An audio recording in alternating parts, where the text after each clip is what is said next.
Welcome back to Psychedelic Therapy Frontiers, the podcast devoted to exploring the frontiers of psychedelic medicine and what it takes to cultivate a healthy mind, body, and spirit. I'm Dr. Steve Thayer, and today my co-host, Dr. Reid Robison, and I discuss our intentions for this new year. It's 2023, folks. I thought 2022 would never end. Actually, I had a pretty good 2022, all things considered. Today, Reid and I discuss a little bit about last year and what we hope for in the new year. We'll talk about setting values-based intentions for the new year as opposed to the traditional goals or New Year's resolutions. We'll talk about the struggle of walking the middle path between ambition, contentment, things of that nature. We explore the value of journaling and, of course, much, much more. Hey, folks, if any of you are interested in offering psychedelic-assisted therapy to clients, if you're practitioners and you want those skills, you want that expertise, Numinous offers training opportunities for mental health practitioners to develop those skills and expertise. So, if you're interested in a course carefully crafted by Numinous professionals, including myself, Reid, Joe, and others, that offer high-quality learning experiences, you can go to numinous.com/training. That's numinous.com/training, and you can sign up for the courses. Of course, if you'd like to support the show, you can do it by leaving us a review and sharing the episode. Now let's dive into intention setting for 2023. Reid, welcome to the year 2023. Thanks, Steve. Happy New Year. Happy New Year. So we're recording this at the beginning of 2023, and hopefully you'll be listening to it at the beginning of 2023, because today we're going to talk a little bit about New Year's resolutions. Is it New Year resolutions? The resolutions that belong to the new year, so New Year's resolutions. People say New Year's. Mm-hmm. Yep. So are you a New Year's resolution guy? Do you sit down and review the year and make goals and all that stuff? I love a good New Year. I love a good chance to reflect. Anything that brings a chance to introspect, take an inventory, look at how things have been going, Mm-hmm. how far you've come, and look ahead to these days I'm not as much into goals or resolutions, more into values and intentions. Yeah, I guess which sort of makes sense given how much we've talked about on the podcast, values and intentions as it applies to psychedelic assisted therapy. But I think I'm headed in the same direction. I was looking at some of my old goals that I'd set in previous New Year's resolutions. And it's kind of fun to see how my focus has changed and how my maybe even my values have evolved and changed. And how some of those goals that I set, some of those priorities that I had in even recent years past, I'm just thinking, ugh, that's lame. Or at least I'm no longer interested in that kind of development. It is fun to look at the evolution, the progression. And that's cool. It sounds like we're drinking the same Kool-Aid, our own Kool-Aid of so much intention talk spilling into everyday life. Yeah, I was listening to a podcast by the author of the book Essentialism, Greg McKeown. He's got his own podcast. I like his work. Yeah, and he was talking about New Year's resolutions, and he suggested that instead of resolutions or goals in particular, that along the line of his brand of Essentialism, that we come up with what he calls an essential intent for the year, and to have it be focused. Don't have 15 different goals, but you can have other values that revolve around one particular essential intent. I thought that was an interesting way to approach it. Makes me think of one of the Buddhist eightfold path principles is wise intention, which also makes me think about the word intention isn't inherently good or bad, like good or evil. It could be either, in fact. Before we started talking about intention so much in psychedelic therapy and in therapy work in general, what I used to think about with intention was what's your intention? What's your intention for being here? Checking someone's intent. Yeah, and I've heard that, the phrase, the road to hell is paved with good intentions. That intention without action is useless or pointless or unhelpful. Yeah, so that saying argues for adding some conscious goals into the mix if it feels right for you. But these days, I think it's not just us who are a bit jumpy about goals or getting too caught up in a hustle. Like there's this correction going on, or the pendulum swinging back the other direction, it seems, of trying to be more gentle with oneself and trying to not set yourself up for failure and self-criticism. Yeah. You hear people talk about being anti-hustle culture or anti-grind set, the mindset of grinding, you know. But certainly to accomplish something in this world, it often takes hard work, focused work, discipline, self-sacrifice, holding back, you know, these things that I've struggled a lot with in my life, of trying to figure out how to walk what is sometimes called the middle way or the middle path between intense self-discipline, even asceticism, versus maybe self-indulgence or what, you know, some people in my life would have called laziness. Yeah, no, I've been trying to walk that tightrope for many years now. And I've seen how sometimes it's landed on a little too laissez-faire, and other times it's landed in the too much grind, too much hustle. But I think that balance is key. That balance is, you know, at least what I'm continually trying to land on, but knowing I'm never perfectly in balance, right? It's a continual kind of dance between those two dialectics. Like, I am doing the best I can, and I can do better. I like that because it helps me afford myself some grace. Because like you said, you're never perfectly in balance, even the act of balancing. So I put a slack line in my backyard this year and I've been trying to practice the slack line. And when I'm on the slack line, I'm always falling off the slack line. I'm never totally on it. Like I'm constantly the whole time teetering too far to one side. And as I correct to the center, I'll overcorrect the other side. So even when I'm doing quote unquote well on the slack line, not totally falling off, I'm making micro adjustments all the time. Yeah. So to be in balance does not mean being completely perfectly perched atop what you're trying to do. It's constantly adjusting and course correcting back, and maybe choosing new trajectories. Yeah, everything is always in motion. In fact, that reminds me of a Carl Rogers quote that may or may not be related, if you'll allow it. I'll allow it.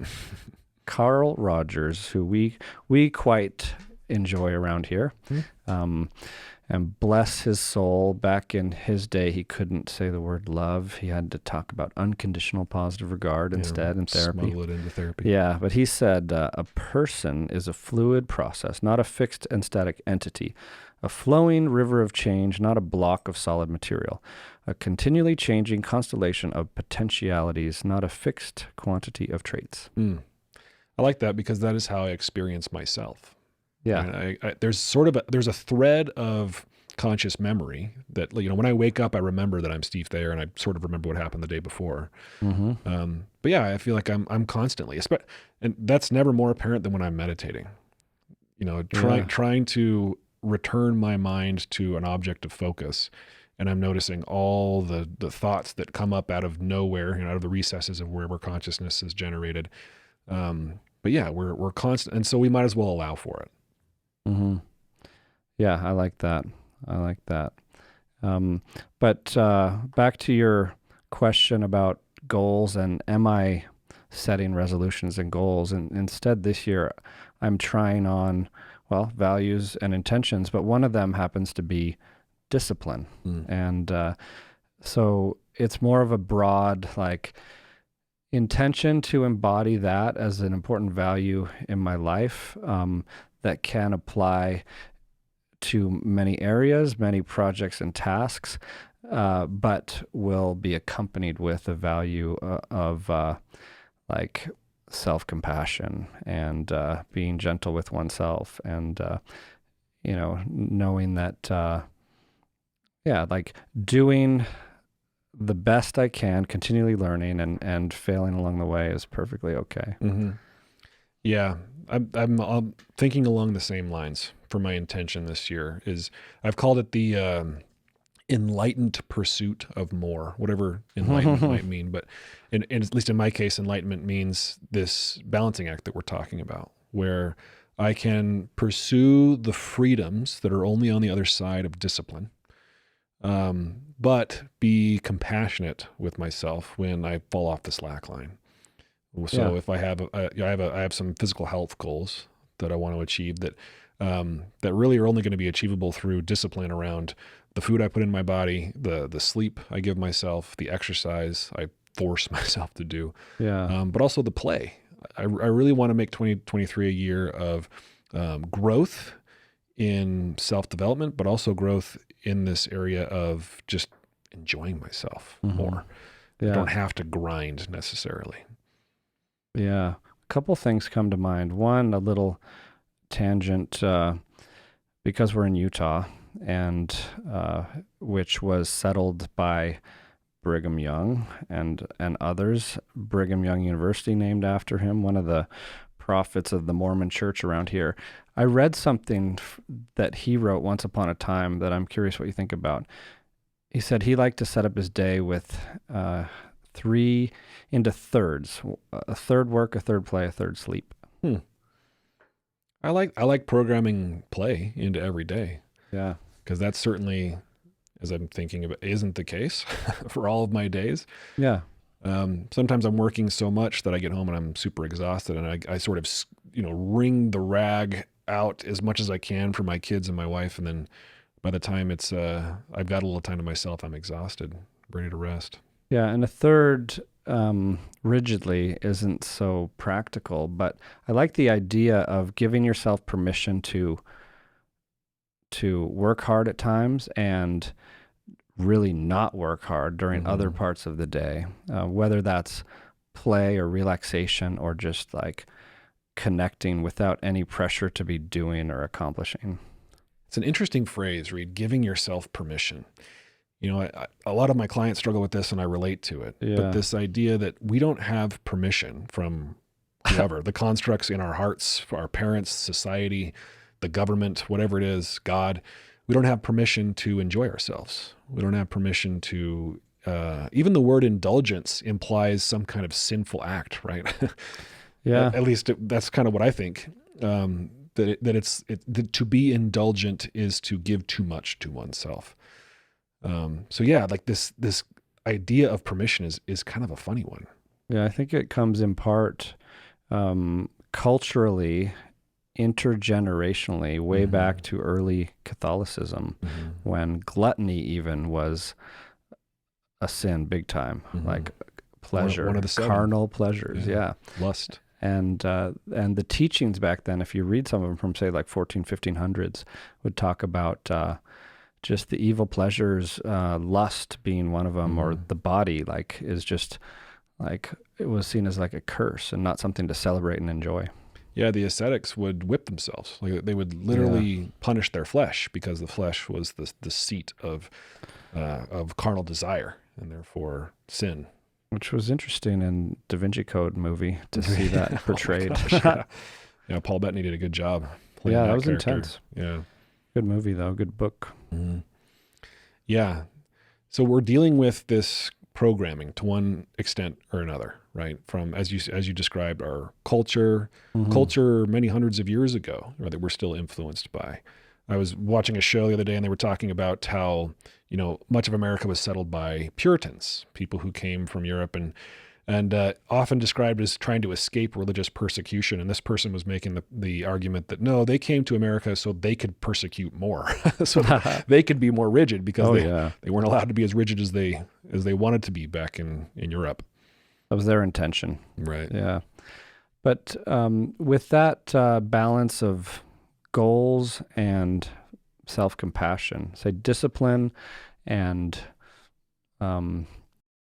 just being flexible. I was thinking about, say you have a goal of going to the gym and getting a certain amount of cardio in.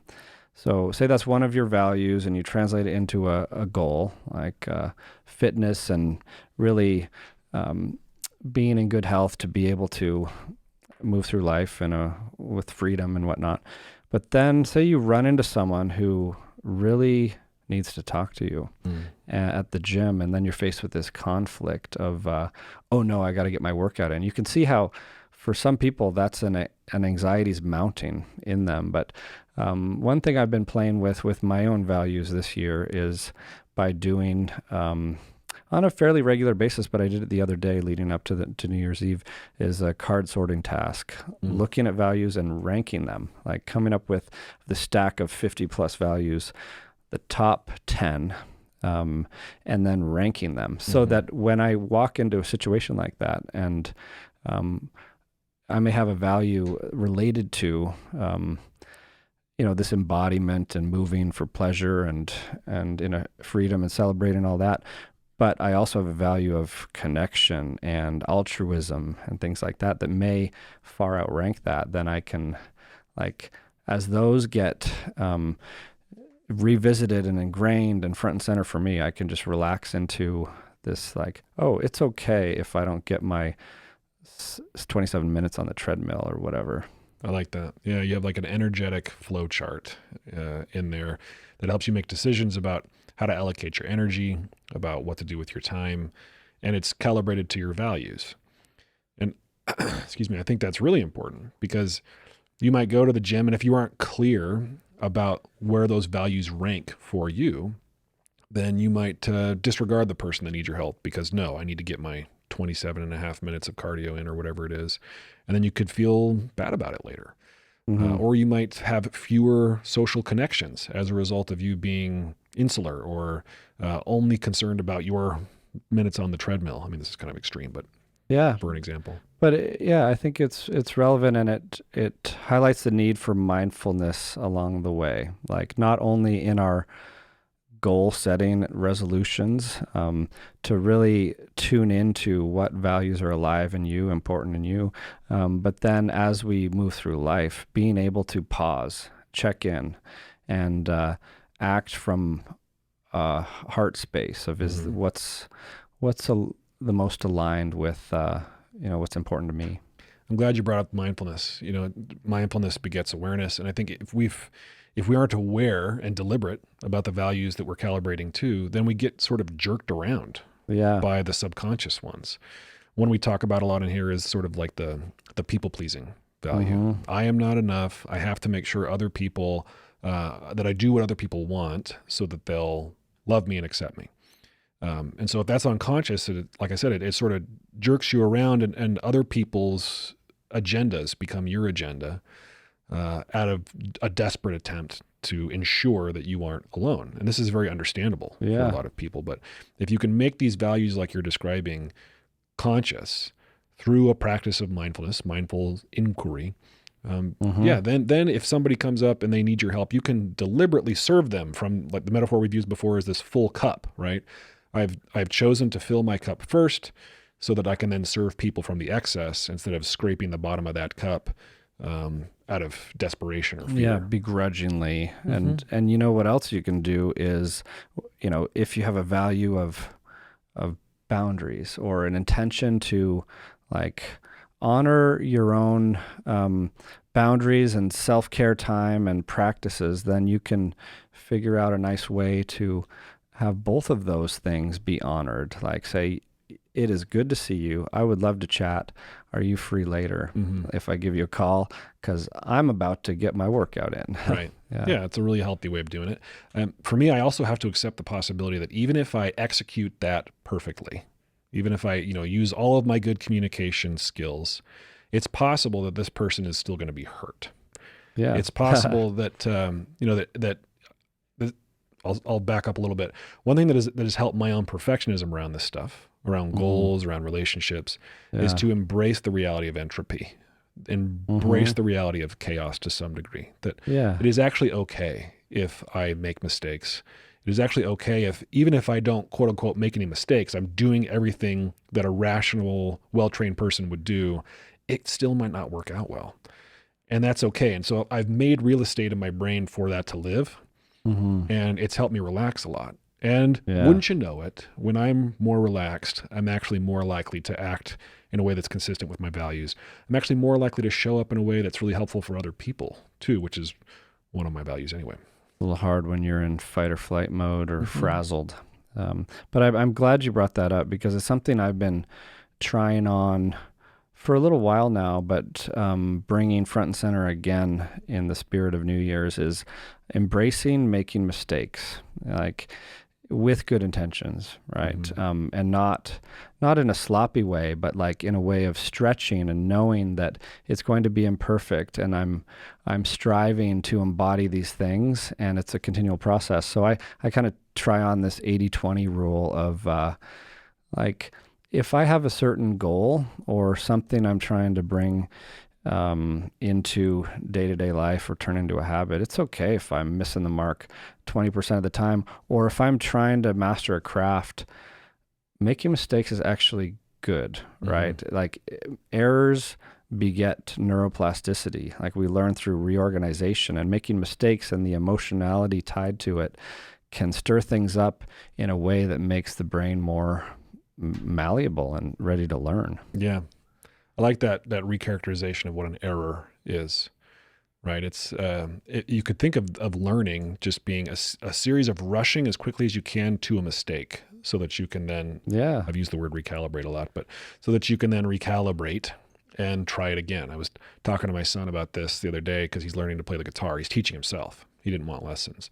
So we got him a guitar for Christmas, an electric guitar, which is what he wanted. Cool. So he's in his room plinking away. Oh yeah. But yeah, I just told him, make as many mistakes, like try stuff that confuses you and rush to mistakes so that you can get better. Yeah. Success is built upon a mountain failures, all these tropes that we have that suggest this truth.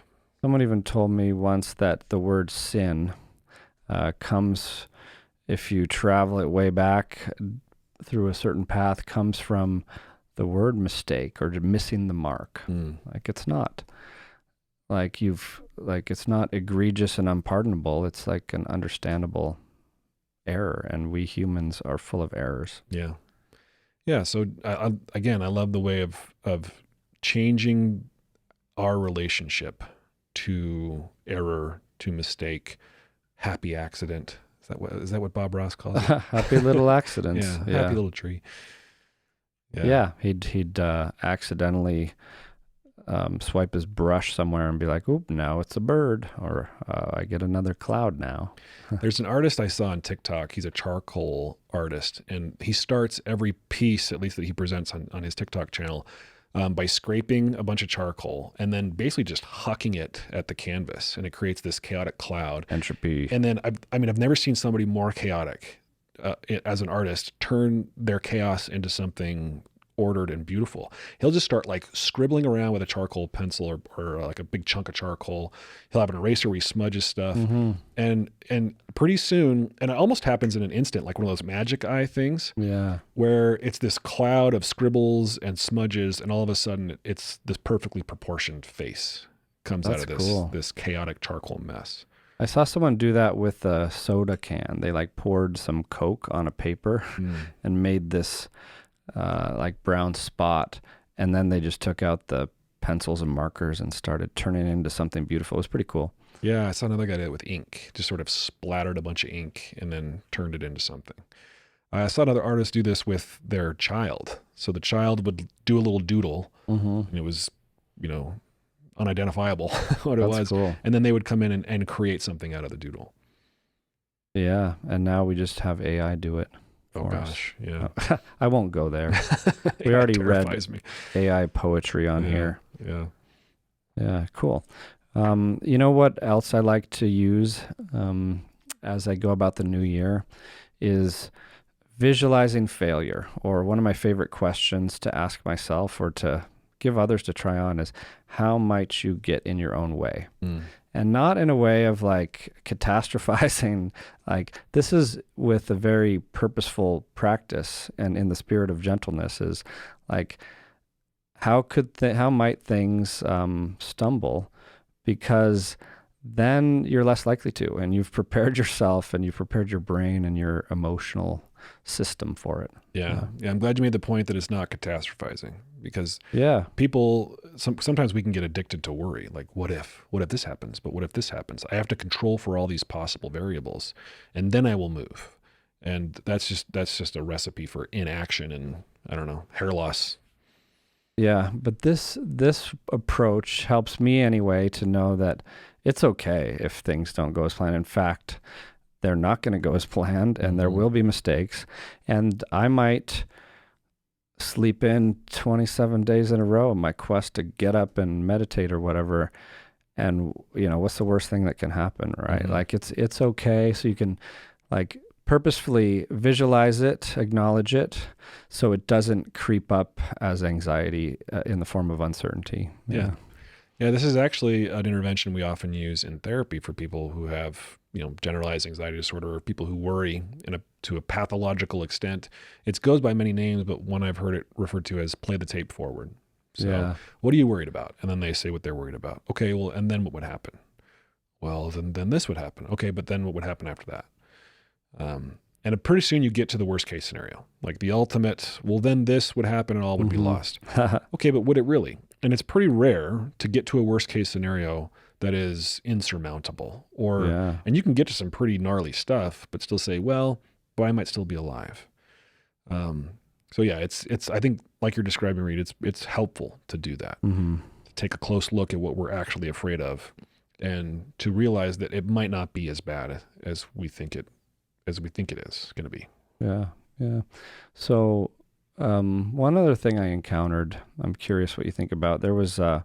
This was a psychology article from a few years back, the 3 E's of goal setting, like that in order to be like productive and helpful. This is like Nowak, I think was the author's name. The goals should, line up with these 3 things. They should enlighten us, they should encourage us, and they should enable us. Enlighten, encourage, and enable. Like meaningful insight, like the enlightening part, they should give us insight into our strengths, weaknesses, help us prioritize towards those values. Mm-hmm. Yeah, I like encourage toward things we want to achieve. The motivation that comes, they should be encouraging, not discouraging. Right. Like not fuel for self-criticism. You're bad if you don't do these things. Yeah. You're a failure if you don't do these things. And enabling, they should help us like find that balance we're talking about between our actual self right now and the path towards the ideal self we might have in our mind, or the self-actualization path of realizing the things we want to bring into our life. Yeah, the transcendent path.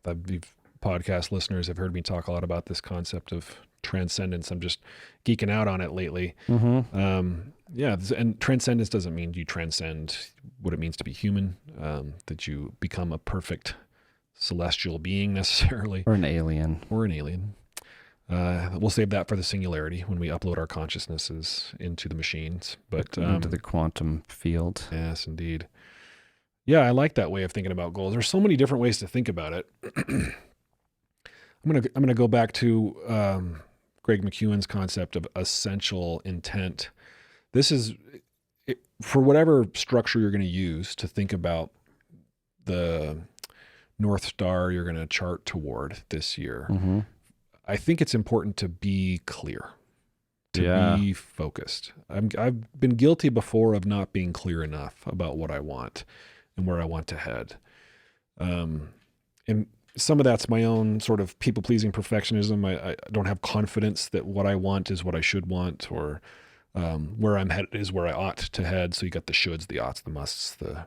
What one of my supervisors would say is stop shoulding all over yourself, or for musts, it would be that's just masturbation. This is very controversial because he was a BYU professor, but he really enjoyed making people uncomfortable. Scandalous. Yeah. Which I loved him for. But yeah, focus. And that, I think, tying it into the things we've talked about already, it should be clear, it should be focused, and it should be connected to, like you were saying, your values, or what some people would describe as your deep why. Like, what is your why? Who are you trying to serve? Why are you trying to serve them? And that who could include yourself. And how are you going to go about doing it? And then you can use all the fun stuff that's out there around goal setting, like SMART goals. And I really like James Clear's work on habits, his book Atomic Habits, and his email, his weekly email is really, really good for that kind of stuff. Yeah, I love that reminder. Start with the why. It's like Simon Sinek's golden circle. That's often applied to businesses, but I think, you know, it's most helpful to take it inside and, you know, write your own personal mission, vision, and value statements.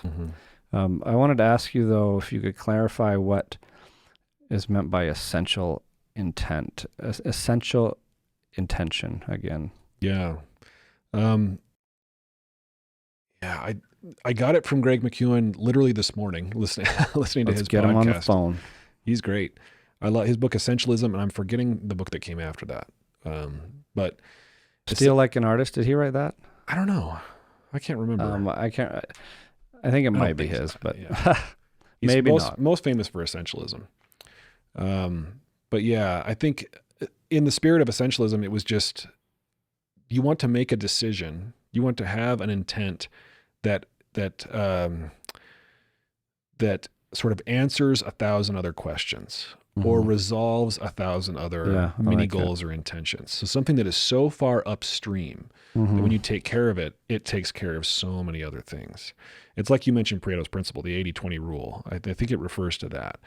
And your North Star, like you said, your guiding principles that govern how you're going to act in these moments of uncertainty, entropy out there in the world, because we're guided by those essential intentions. Yeah, it's like that what I called the spiritual or whatever energetic flow chart that you were talking about before. Yeah. Like, what are these higher order principles and values that you can calibrate back to that help you make decisions that you might otherwise sort of obsess over or fret about? So an essential intent could be, I want to be more loving. And that's really, really broad. So then you start thinking about, so if I want to be more loving, how does that influence the decisions I might make in my marriage or in my partnership, and as a parent, as a friend, as a person in my work, whatever you do for work. So when I've thought about my sort of higher order values, love is always on there. It's always ranked highly, if not number one. Yeah. But love can mean a lot of different things. So love, authenticity is really important to me. Freedom has become really, really important to me. And awareness. I call it LAUGH. Love, authenticity, awareness, and freedom. Cool. Laughing awareness. Yeah. Laughing awareness. It's a play on Ram Dass's quote. Loving awareness. I love that as a pun too. I'm loving awareness. Yeah. So there was, you know what helps me with this North Star thing is sometimes I feel like my brain has a lot of tabs open in it. And what helps me to clear that up is writing. You know, just, it feels like I'm getting rid of all this noise and coming back to those essential things when I write. And it also helps so my brain doesn't explode. Right. Yeah, I actually had that thought this morning that I want to write more, because when I write, I find out what I think. It's kind of like conversations like this. One of the reasons I love having a podcast where it's a conversation is that sometimes I don't know what I think about something until I start conversing about it. Yeah. I have my own sort of running monologue in my head, but it's often obsessive or ruminative. It doesn't really go many places. So when I talk to somebody, it starts becoming a little more clear what I think and believe. And I reserve the right to change my mind about anything I've said on this podcast, by the way. So please don't hold me to anything. Yeah, but it makes me think of that concept we talk about in relationship a lot. Any kind of relationship is we're mirrors for each other. Yeah. And it is in the talking about it, the writing, the sitting with the questions, seeing what comes up that we learn about ourselves. Yeah, there's a type of clarity. I used to write a lot in college, and then early in my psychology career, I used to write blogs, blog posts and things, little essays, basically. And there's this state that I would get into. my writing process is maybe some of you can relate to it, but for me, it's weird. So I will start by avoiding it at all costs. Like, oh, I don't want to start. Oh, it's too much. Oh, I got like a lot of procrastination. My mind's all busy and buzzing. And then I'll finally break through that and I'll sit down. And as my mind starts to calm down, I get into a flow state. When it becomes clear to me, I'll write an outline and that'll help me. Or I'll just start writing stream of consciousness to break through that writer's block. And then it's really, really pleasant. I really like being in the type of flow state that writing gives me. And I'm collecting my thoughts and putting them into an organized narrative. Even if it's an essay, it's a story. My dad was an author, was because he's not alive anymore, but, a professional writer. He taught English, he taught creative writing. My mom's a professional editor. Like I've got it in my genetic code to write stuff. And right now, I haven't been doing a lot of it. I've been journaling, which is helpful, but it's not the same thing for me as trying to write an essay, like a really, really well thought out, well organized message communicated in story form. Yeah. Yeah. No, and what you said about discovering how you think and feel about something through writing makes me think of another quote, a Robert Frost one. What did he say? Poetry is when an emotion has found its thought and a thought has found its words. Oh, I like that. Yeah, pretty cool. He was good with words. Yeah, he's okay. He's okay. like your parents. Yeah. I like that because I'm not much of an artist otherwise, but because for me, art is an expression of emotion and thought in these really, really interesting ways. Yeah. The way of communicating something instantly. So I was never a good visual artist. I was always jealous of people who could sketch, and I loved comic books as a kid. I really wanted to be able to draw cool comic book characters, and my sister-in-law is a really skilled portrait artist. My sister is a digital artist. My other sister is a performance artist. She's an actress and a singer, and so yeah, for me it was the written word. And man, there was nothing more satisfying to me growing up than writing something and having people really enjoy it or praise it. I like a good compliment. How do you feel about having such high performing creative family members? When I was younger, it was intimidating. I'd compare myself to them and be like, oh crap, I'm not as good as they are. But now, as I'm approaching 40 this year, I love it. I like bragging about my family. I love getting advice and help from my family, and I love seeing where they've taken their lives and using all their impressive skills to develop into cool people. Another example of how it's fun to look back at the evolution of Steve, of us as unique individual humans, because that it would be energy wasted in theory if you were stuck in feeling like insecure or resentful or jealous of someone, especially someone you love and their successes. So it's it's just a fun question to poke at, but neat to see where it's come. Yeah. Another reason why I'll plug journaling. If it weren't for my journals, I would not know how far I've come. I would not know myself as well as I feel like I do if it weren't because, human beings and certainly myself, we have short memories. Mm-hmm. We have short memories when it comes to the history of our species, the history of our culture. It's easy to get trapped in our immediate moment. And so I'll forget sometimes. My wife likes to remind me, like sometimes I'll get hard on myself and she'll say something like, Steve, you do realize how much you've changed. You do realize how far you've come. And it's a good reset. So sometimes I'll go back and look at, I have journals from when I was in elementary school and just look at what I used to lament about that just doesn't even touch me anymore. I lament about other things. Yeah, no, that's cool.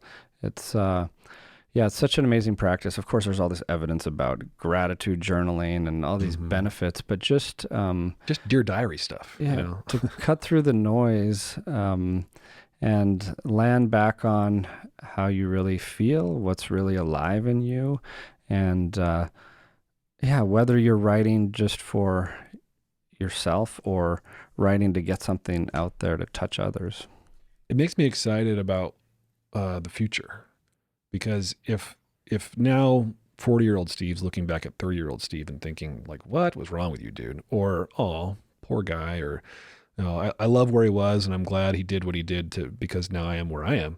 it makes me wonder what 50-year-old Steve's going to think when he looks back on, I guess, the podcasts and this is a live journal, very vulnerable and exposed, but yeah, the private journals and where will I be? Where will I be in a year, 5, 10, God willing, many more years?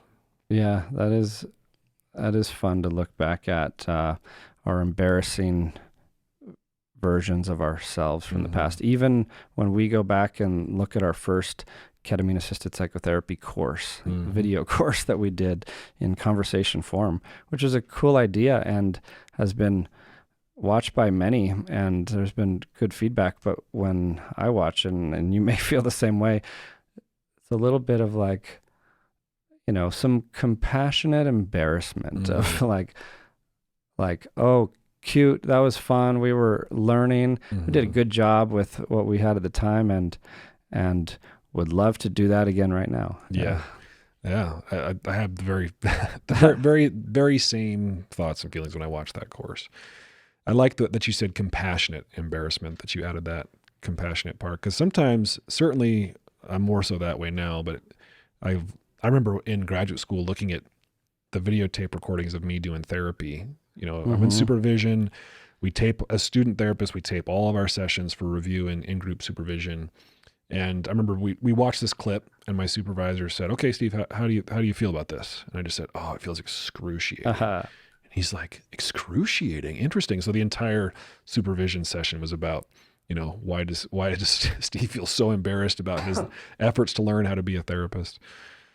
Yeah, it's interesting to see in the evolution of humans on an individual basis, of course, but how as you're coming out of adolescence, it's not uncommon to be really embarrassed about yourself, your photos, videos from an awkward stage, but then to get to a place where of acceptance and like, oh, cute, and wanting to share those awkward things without like, reaching an age or a stage of less insecurity and more like acceptance of all our parts and messy parts and places we've been.